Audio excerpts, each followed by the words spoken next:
जिसकी कोई शुरुआत कोई अंत नहीं, वो सनातन है। हमें यही धर्म की परिभाषा दी गई है। गीता में श्री कृष्ण कहते हैं, जिस तरह इंसान तरह तरह के कपड़े बदलता है ना, आत्मा भी शरीर बदलती है, क्योंकि आत्मा अमर है। लेकिन ये सारी सीख तब व्यर्थ लगने लगती है जब हम किसी अपने को खो देते हैं। यहाँ से लेके घर तक मैं रो ही रहा था, मैं कैसे वो देखूं, एंड मुझे नहीं समझ आ रहा था कि क्या करना चाहिए। मम्मी को देखा, मम्मी बहुत रो रही थी कि डेजी नहीं है। It takes 2 days to reach Odisha from train, and I felt like कि those 2 days were like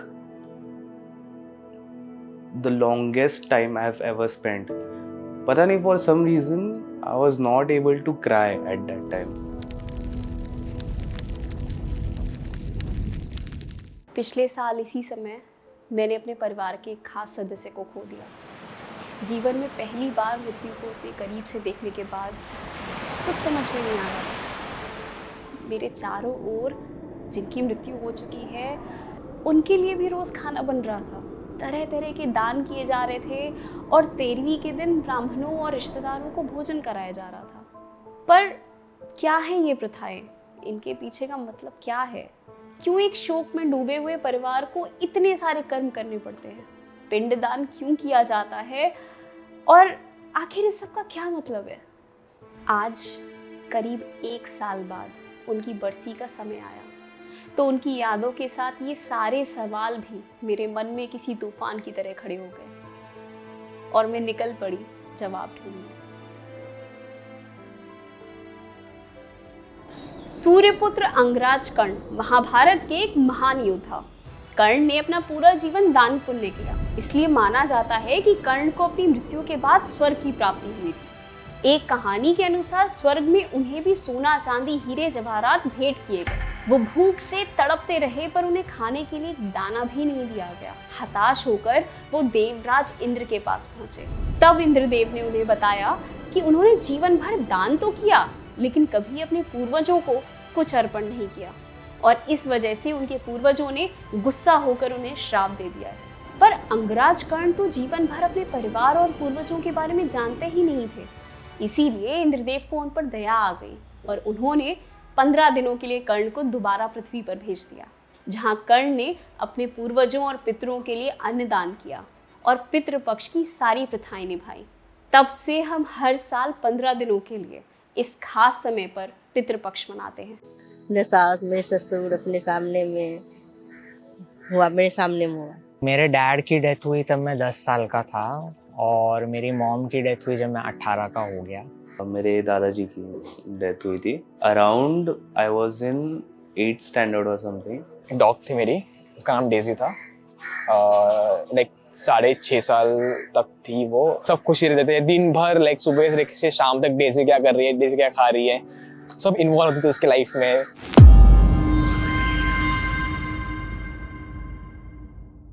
किसी को खो देना आपकी जिंदगी को, आपकी पूरी दुनिया को बदल देता है। दोनों के साथ घूमना बड़ा पसंद था। यूजुअली मुझे ऐसा नहीं था कि यार फ्रेंड्स के साथ भी घूमने नहीं मिला ना तो भी चलेगा, मेरे मॉम डैड के साथ कहीं बाहर घूमने गए हैं या वैसा एक टाइम स्पेंड करने मिला ना, उतना भी काफ़ी है। मैं हमेशा ऐसे बहुत ताने मारता था कि यार दादा कितना मुझे चिल्लाते हो, कितना गाली देते हो, ऐसे वैसे, पर वो गाली की याद आने लगती है। He was cold, like being very honest, when I saw him, he was just cold and कुछ एक्सप्रेशन वो दादाजी थे नहीं, इससे मुझे लगा भी नहीं at that time. And we were not expecting कि ऐसा कुछ होगा, क्योंकि 1 दिन पहले 2 दिन पहले हम उनके साथ खेल रहे थे, हॉस्पिटल में जा रहे थे, डॉक्टर ने कहा था कि ठीक हो जाएगी, कोई प्रॉब्लम नहीं है। एंड सडनली हम जिस दिन उसको ले जाने वाले थे डॉक्टर के पास अर्ली मॉर्निंग, उसी दिन वो मम्मी के लैब में उसने आखिरी सांसें ली। एक इंसान जिसे आपने अपनी सारी जिंदगी अपने साथ देखा है, अचानक हमसे हमेशा के लिए दूर हो जाता है, पर वो लोग जाते कहाँ हैं?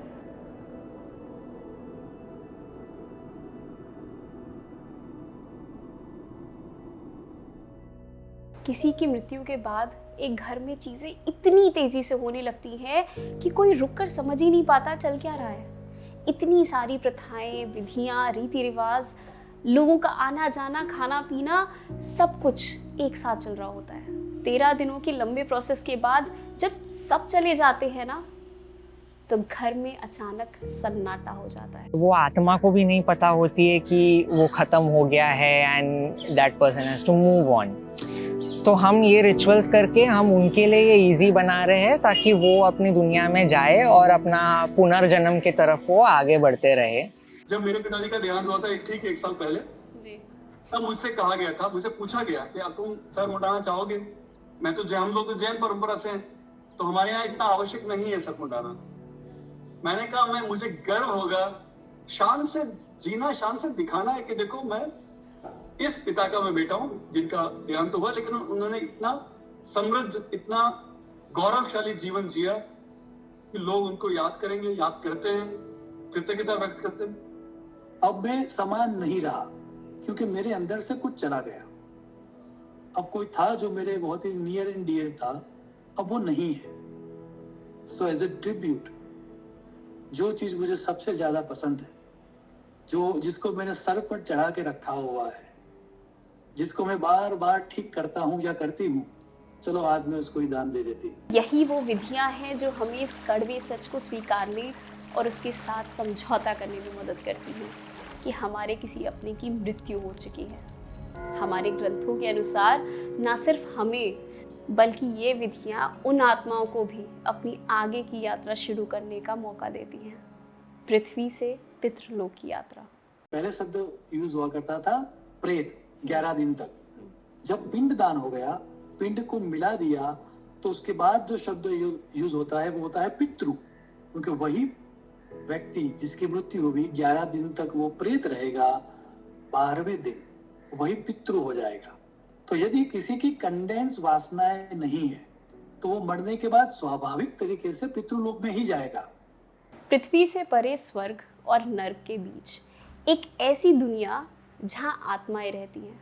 हम ज़्यादातर 3 लोकों के बारे में ही जानते हैं, लेकिन हमारे ग्रंथों में 14 लोकों के बारे में बताया गया है।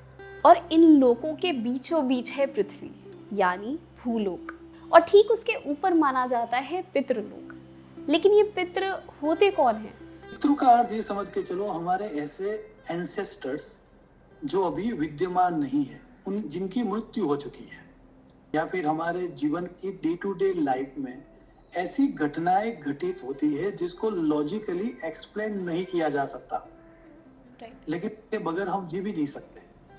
उसके पीछे जो रीजन होता है उसको कहा जाता है कार्मिक रीजन। और वो कार्मिक रीजन जो है वह एस्टैब्लिश होता है हमारे पूर्व जन्म के संस्कारों के द्वारा, और वो एस्टैब्लिश करने का काम हमारे पूर्वज करते हैं। सो पितृ मीन्स ऐसे पूर्वज जिनके साथ हमारा अभी कार्मिक अकाउंट सेटल नहीं हुआ, तो वो हमारी लाइफ को इन्फ्लुएंस कर सकते हैं। माना जाता है कि हमारी 3 पुश्तों तक के पूर्वज पितृलोक में रहते हैं, लेकिन हर साल आसमान में ग्रहों की एक ऐसी दशा बनती है जब पितृलोक और पृथ्वीलोक के बीच में खास कनेक्शन बन जाता है, किसी अदृश्य दरवाजे की तरह, जिससे पितृलोक की आत्माएं पृथ्वी पर आ जाती हैं। हर साल भाद्रपद महीने के कृष्ण पक्ष में पृथ्वी पर सूर्य उत्तर से दक्षिण की ओर जाता है।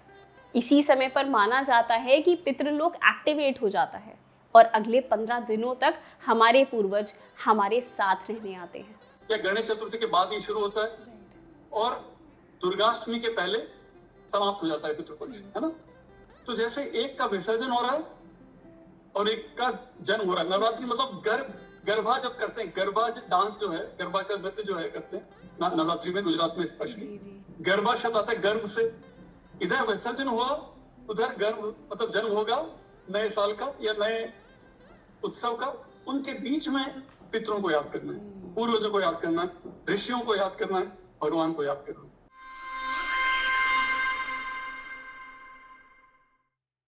हमारा जन्म उसी कुल में होता है जहां हमारे कार्मिक रिलेशनशिप इनकम्प्लीट हो। जिन जिन लोगों के साथ हमारे कार्मिक रिलेशनशिप कंप्लीट हो जाते हैं, उस तरह के लोग हमारी लाइफ में रहते ही नहीं हैं। ब्रह्म पुराण की कथा है जिसमें ये कहा गया है कि ब्रह्मा जी ने ये वरदान दिया है कि एवरी अमावास्या नो मुंडे यदि कोई व्यक्ति चाहे तो पितरों के साथ कनेक्शन एस्टैब्लिश कर सकता है।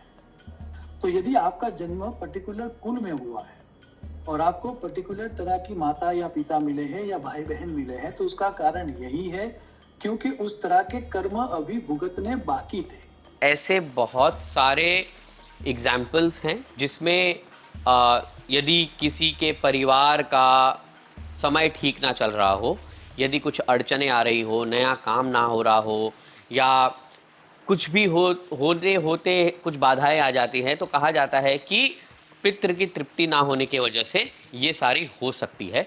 और फिर उस परिवार के कुंडली को देख के, उस परिवार के ज्योतिष को समझ के आचार्य पंडित अलग अलग तरीके के पूजाओं का एक निवारण के स्वरूप में उसका एक आपको रेमेडी देते हैं।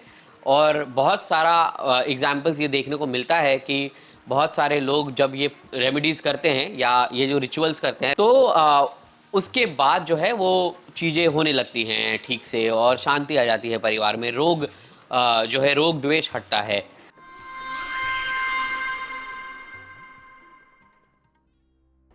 प्रेतेन उद्देश्य द्रव्य त्याग श्राद्ध, ऐसा शास्त्र में कहा गया।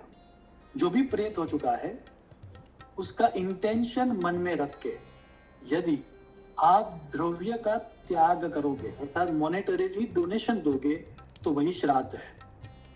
इतनी सिंपल डेफिनेशन दी है। लोग कह देते हैं कि पंडितों को दान करें। मैं व्यक्तिगत रूप में ये मानता हूँ कि दान उसे करना चाहिए जिसको उसकी जरूरत हो। श्रद्धा से जो कर्म किया जाए वो श्राद्ध है। और हमें जो सिखाया गया है बचपन में वो ये है, खीर और पूरी बनाओ, टेरेस पे जाके डाल दो, या कहीं पर थोड़ा बहुत कुछ दान कर दो, या फिर किसी द्रव्य विशेष को या फिर किसी चीज को ले दो, किसी को दे दो। श्रद्धा नहीं रखनी है और दे दो, श्राद्ध हो गया, वो गलत है।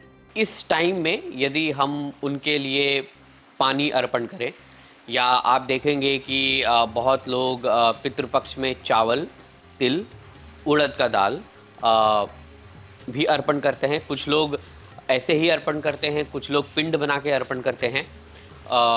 अलग अलग तिथियों में जिसके परिवारजन जिस तिथि के हिसाब से जो है मरे होते हैं, उस तिथि के हिसाब से उनको ये अर्पण करते हैं। इस सब के कई अलग अलग कारण बताए गए हैं। कुछ कहते हैं कि हमारे पूर्वजों की ओर हमारी जिम्मेदारी बनती है, इसीलिए श्राद्ध करना चाहिए। कुछ कहते हैं कि इससे हमारे अपने कर्मों का उद्धार क्लियर होता है। वहीं हमारे ग्रंथ कहते हैं कि श्राद्ध करने से यमलोक के रास्ते में पड़ने वाली भयंकर वैतरणी नदी को पार करने में मदद मिलती है। कई अलग अलग मान्यताएं, कई अलग अलग कारण हैं। जितना मैं समझ पाई हूँ, सच्चे मन से अपने प्रियजनों को याद कर कोई भी अच्छा काम करना श्राद्ध है। पितृपक्ष का समय हमें हर साल ये अवसर देता है कि जो हमारे साथ नहीं है ना, हम उन्हें याद करें। हमारे जीवन में उन लोगों की क्या अहमियत थी, उनके साथ बिताए अच्छे पलों को याद करें।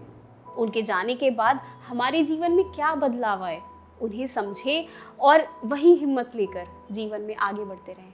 और इसी के साथ ये प्रार्थना करें कि वो जहाँ कहीं भी हो, शांत हो। सपोर्ट सिस्टम चला जाता है, वो एक चीज़ है, but it makes you more stronger.